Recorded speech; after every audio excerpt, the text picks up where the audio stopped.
Let's go. Step it up, you runts. Infants, let's move. Why is it so hot in here? Hot? What are you talking about? This is a nice temperate Florida morning. 85 degrees, 73% humidity. This is the exact environment that you will be facing for the next 3 weeks of your life. Welcome to Special Projects Orientation. The next 3 weeks of your life are going to be the most miserable you've ever faced. They're going to be hard. They're going to be dirty. You're going to wish you were dead. But there's no buts.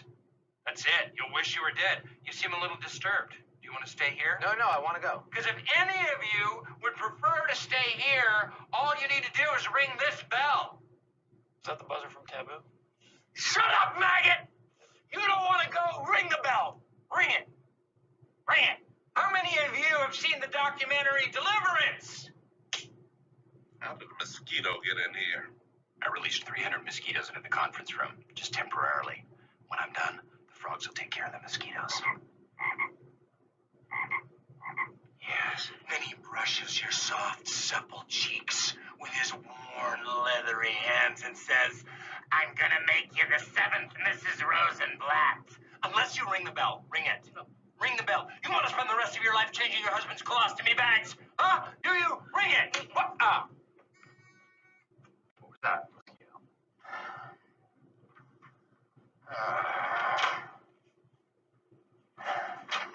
Orientation's over.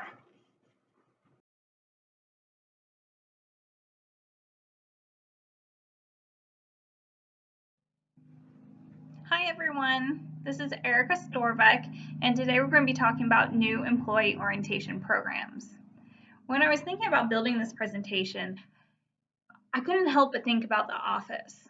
I feel like that sitcom captured a lot of issues and things that we feel at work, and we can highly relate. And especially in this case, I think we've all been in that situation where we've been to a new employee program and we're sitting there and we're like, man, is this the company I really want to work for? So today we're going to be diving in deep, seeing what works, what doesn't work, and why are some companies more successful than others when it comes to new employee orientation programs.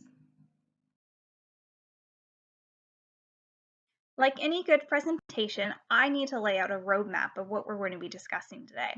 So first we're going to talk about the researcher introduction, then we're going to move into topic introduction, we're going to talk about new employee orientation programs, and then we're going to talk about onboarding programs, then we're going to compare the two. Next we're going to move into facts about the new employee orientation programs as a whole. Then we're going to focus really in on managers and a way of making your onboarding process better with an acronym called CAMPS. And then we should probably be about done.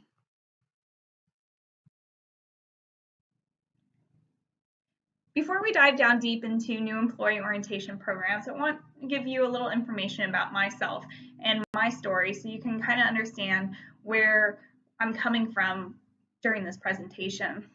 I graduated with my BA in Environmental Studies from the University of Washington, and I moved out to Virginia in about 2012. I went to Virginia Tech where I got my Master's of Science in Natural Resources. I'm in the military. I enlisted right out of high school, and once I got my degree, I commissioned. I was first a personnel officer, and now I'm a logistics officer, and I do that full time. I shouldn't say recently, it's been about 2 years since me and my husband got married, so we're having a fun time, still filling out the newlywed game. Right now we currently have 3 dogs and a cat. This is one of my last classes here at Amberton, so I'm super excited. Only, I think, 2 more to go, so I'm right there.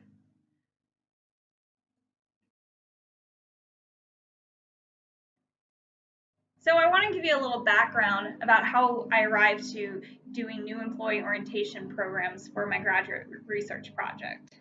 A couple months ago, I was sitting at work and I got an email from HR requesting a handful of my employees go to the newcomers in orientation program. And it was really weird because these employees have been with the company longer than I have. And I was like, it had been an error. So I emailed them back, and of course they're like, nope, they have to attend. We have no record. And I was like, okay. So I go up to them and I even asked them, like, have you guys ever attended this newcomers orientation briefing? They're like, no, never. It really shook me. I'm like, how important is a newcomer employees orientation if we're not even doing it within the first couple of weeks? Like, why are we giving a new orientation to someone who's been here for 3 years? So then I started thinking, I was like, do new employee orientation programs directly tie into retention numbers? And if so, how do these companies successfully incorporate new employee orientations into the company's long-term business strategy? Well, I started doing a little research, and no surprise, it directly ties in. The better the orientation program, the longer the employees will stay around.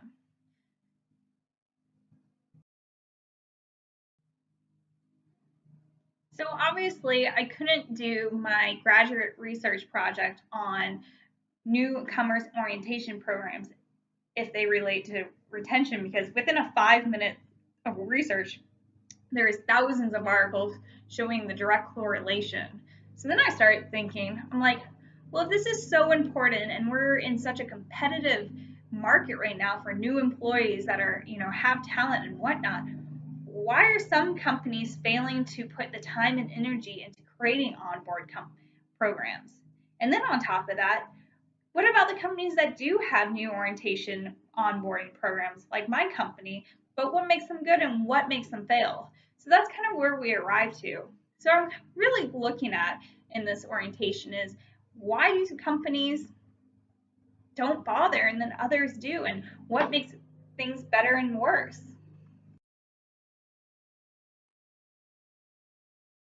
So let's talk about new employee orientations. When I was researching, I found this little cartoon which I thought was very appropriate for the slide. It's this guy saying, hey, new guy, this is a no beard company. And the guy's like, sorry, I haven't taken the orientation training yet. And that's exactly what orientation trainings are for. It is a one-time event that you welcome your new employees into your company. It's formally introducing your organization, your culture, your mission, the vision, and values to your new employees. This is the time when you let them know that you are a beard company or you're not a beard company, or you can show tattoos or you can't show tattoos, or hey, Monday through Thursday we are in formal attire, but on Friday you can wear jeans and flip-flops. This is the time to really let them know what you expect from them, and this is time for them to let you know if they had any questions about things like this. It should be conducted within the first day or within the first couple of weeks of employment. It's usually delivered by presentations, and they have question and answer sessions. Usually VPs or department directorates come in and give a little spiel. They also have HR come in and go over benefits that the employees might not know about.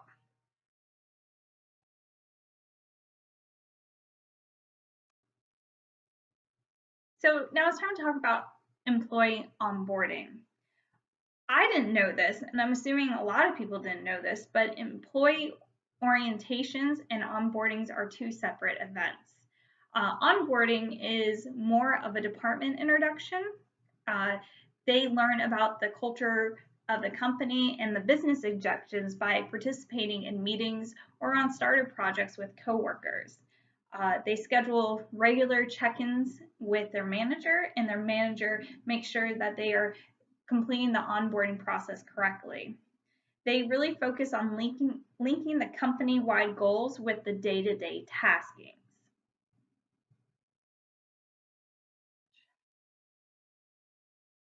Now that we learned about both new employee orientation and onboarding, I just want to put out a visual so you can tell the difference between what orientation is and what onboarding is. So let's talk about the focus. The focus of orientation is your role in the company, where your focus in an onboarding program is your role in the department. Duration. Orientation is a one-time event, where onboarding is a sequence of events, and that could be spread out through a couple weeks to almost a year. It depends on the company. The setup is usually in a classroom for orientation, where the onboarding is on the job. The content. Orientations are about big picture, where the onboarding is actually very individualized towards the individual. And finally, the outcome. When you're done with orientation, that employee is ready to go out to training. He's not ready to go out into the company and start contributing right away. When you finish onboarding with an individual, that individual has been through the training and they're ready to start contributing. So from here on out, I'm going to be using new employee orientation and onboarding as one program. We're going to be looking at just the program as a whole. So when I talk new employee orientation, I'm also including onboarding. And when I mention onboarding, I'm also talking about new employee orientation. We're going to be looking at it as one whole unit. So you remember a few slides back, I mentioned that when I first started researching for this project, I found thousands of articles that showed the direct correlation between retention and newcomers orientation programs. Well, here are some of the facts that were, right off the bat, wow. So first, over 1/3 of employers do not have any structured process in place. That means they don't have an onboarding or an orientation program to welcome in their new employees. We know that the first 90 days are the most critical when it comes to new employee orientation and the retention of that individual. One study even took it a little further that said the first few weeks are critical to the employee's long-term success with your company. We know that 91% of workers stay with the company for at least a year when they're part of an onboarding program. We know that employees who do leave within the first 90 days feel like they didn't receive enough training. We know that 22% of employee turnover happens in the first 45 days. And 2 decades ago, the average worker only held 4 to 5 jobs in their lifetime. Now the average worker holds 11. So the research is out there and everyone knows and everyone has that, gut feeling that new employee orientations programs are so critical. We know when they're not good, we know when they're bad, but why is it? That's what we're going to look at. Why are some companies doing this and some aren't?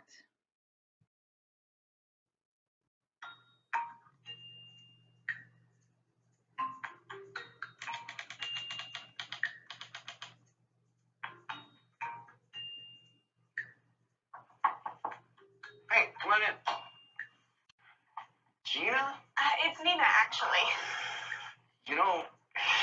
It says Tina in here, but, we'll get it all squared away. So, yeah, really happy to have you here. Here's your bathroom key. The bathrooms are upstairs, past the dining room, past the soda fountains. It's somewhere upstairs. And here's your business cards. You might want to check the spelling since we're not quite clear on all that. Oh, okay. And my cubicle? Cubicle, you're lucky. You're on the first floor. You're over there to the right, somewhere over there. There's a few file folders for you. There's the Munster folder. There's the Herman folder. Make sure you get them back to me sometime today. Oh, yeah, okay. Great. Thanks so much, Tina. And I'm a little bit busy right now, so we'll catch up later. Okay, I'll go do that right now. Good luck, Tina. Everybody can relate to the first day on the job. You can only make a first impression once. It's crucial that your management team understands the importance of onboarding new employees. Nearly 1/3 of people look for jobs within the first 6 months of employment. An effective onboarding process helps ensure your employees aren't searching. Executive coach Marcia Zeidel says there are 3 easy tips for successful onboarding. Provide a buddy for your new employee, assign them a small project, and have a welcome kit ready. Hey, it's Katerina. Good to see you. How's the first day then? Well, actually, it's been a little Really? Oh, well, that's great to hear. You have a great day. You're going to go far in this organization.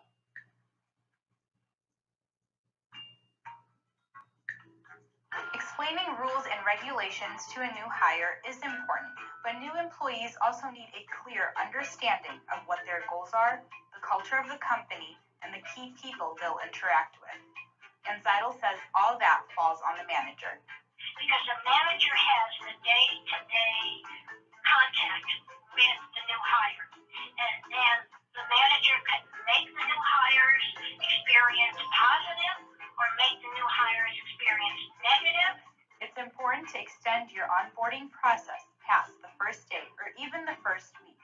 Senior Director of HR at DraftKings, Graham Walters, explains what works with the process at his company. On a quarterly basis, we have a new hire panel as well, so we try and get the whole group of new hires that have started in with a cross-functional team that changes every quarter so they can be just different areas of the business, understand what they do, and ask questions. Finally, evaluate your onboarding. Solicit employee feedback on their experience and keep the conversation going as they progress in their role. I see you're checking on your fantasy football scores there. Just kidding. All right, Karina, I'm taking off. You have yourself a great evening, and don't forget to lock up when you leave, okay? Oh, okay. Bye.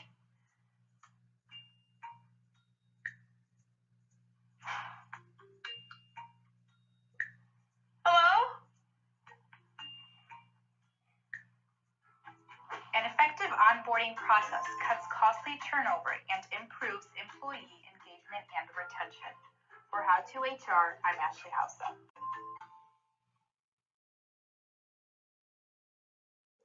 I will admit that I genuinely had a light bulb moment when I saw that video a few weeks ago. When I was doing this research, I was focusing so much on new employee orientation and how HR is supposed to be dealing with it, and it's a bigger program than the individual manager. But at the end of the day, just like Marcia said in the video, it is the manager. That is the key focus of all new employee trades, is that manager role. So this led me to thinking and started researching, what is it about the manager? Are they getting the training that they even know what to do? I know personally, I've never gotten training that says, hey, you're a manager and this is what you need to do with a new employee. So I was wondering, is that something just specific to my company, or is it specific to other companies? Is that what is making other companies more successful in their onboarding programs versus other companies?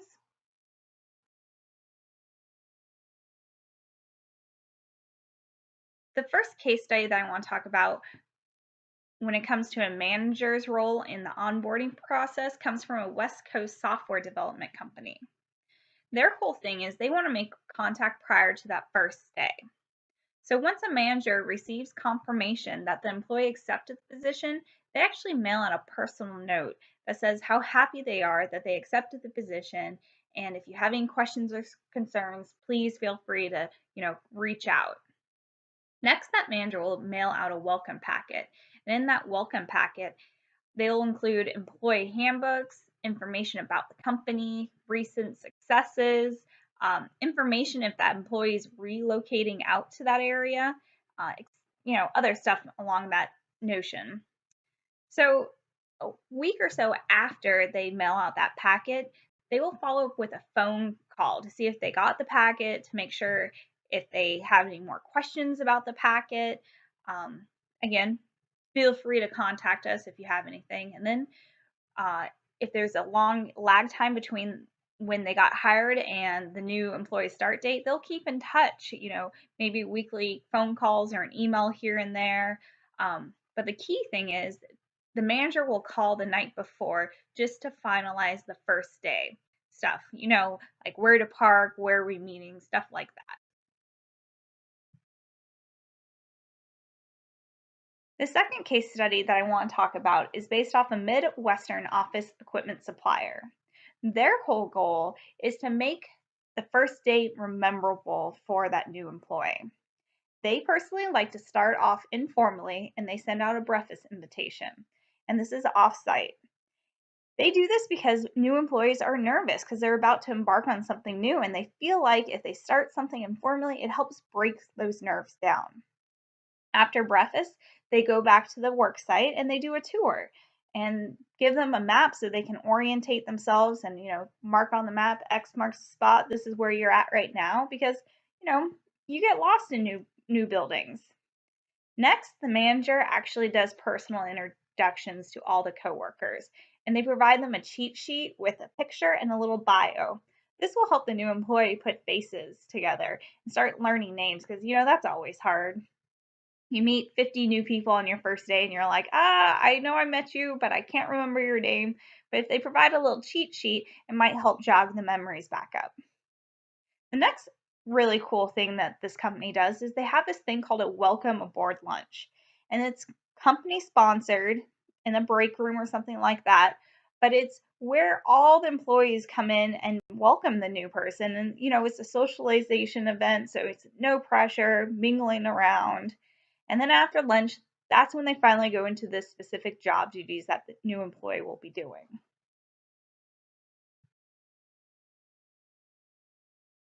So the next case study we're going to talk about is when you're opening a brand new company.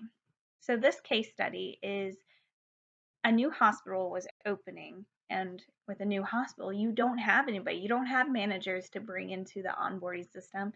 You barely have a HR department to lead it. So what this hospital did was they were going to onboard about 1,200 new employees. Of those 1,200, 40% of the workforce transitioned from another hospital in the area. So they all had a baseline understanding of how a hospital runs. So they wanted to do a 12-week boarding process prior to opening, but a lot of the employees couldn't undertake that because they had commitments with their current employer until, that new hospital opened. So the HR team got creative and offered Saturday classes, but still that didn't capture everything and everyone that needed to go through the onboarding process. So they created this group of individuals called super users, and these super users can really correlate to a manager within the company. So these super users were available 24/7 in the first couple weeks to ensure that the new employees who did not get through all the onboarding process, that they could receive support immediately on the new systems and processes at the hospital.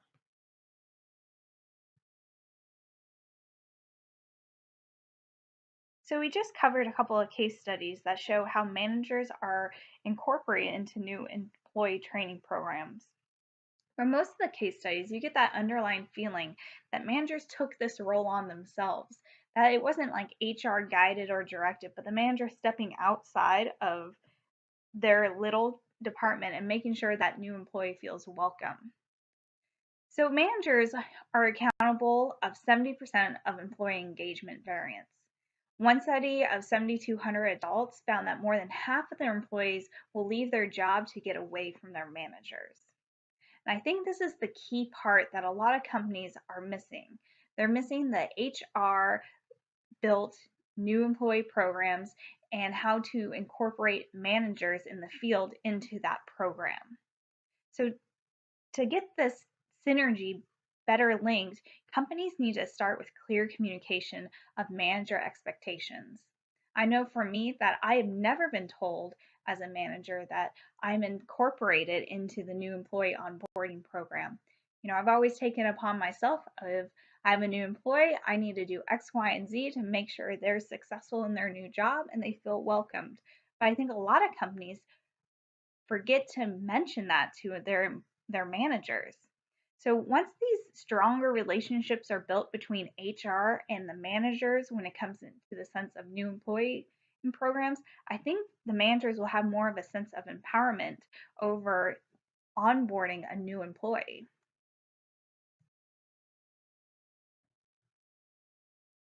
So if HR is in charge of the more formal orientation programs and managers are in charge of more of the informal programs, HR really needs to sit down and talk to managers and train them on how to be part of integrating the new employee into their sections.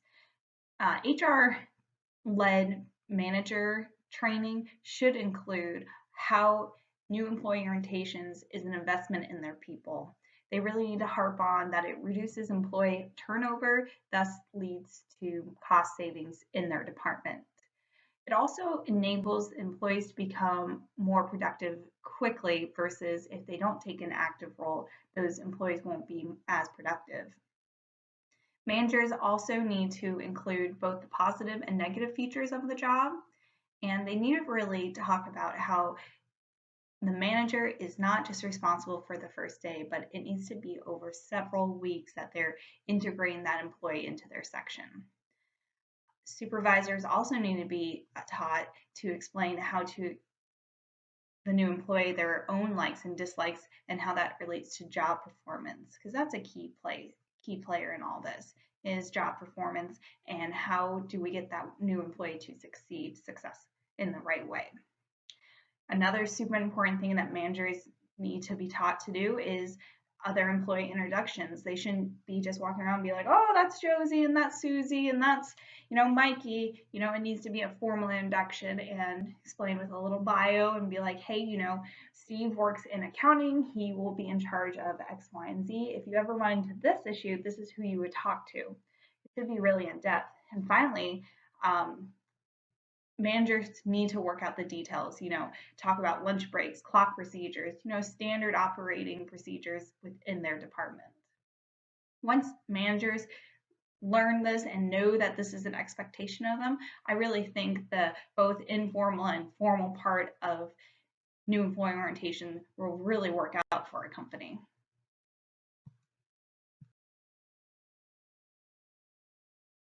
So to build an onboarding program that's both effective and memorable for the new employee and the manager, I've discovered this acronym called CAMPS, and it's the 5 key ingredients that will make this program work well together. First, you need to connect. You need to not only connect with the new employee, but you need to ensure the manager is connecting with the new employee.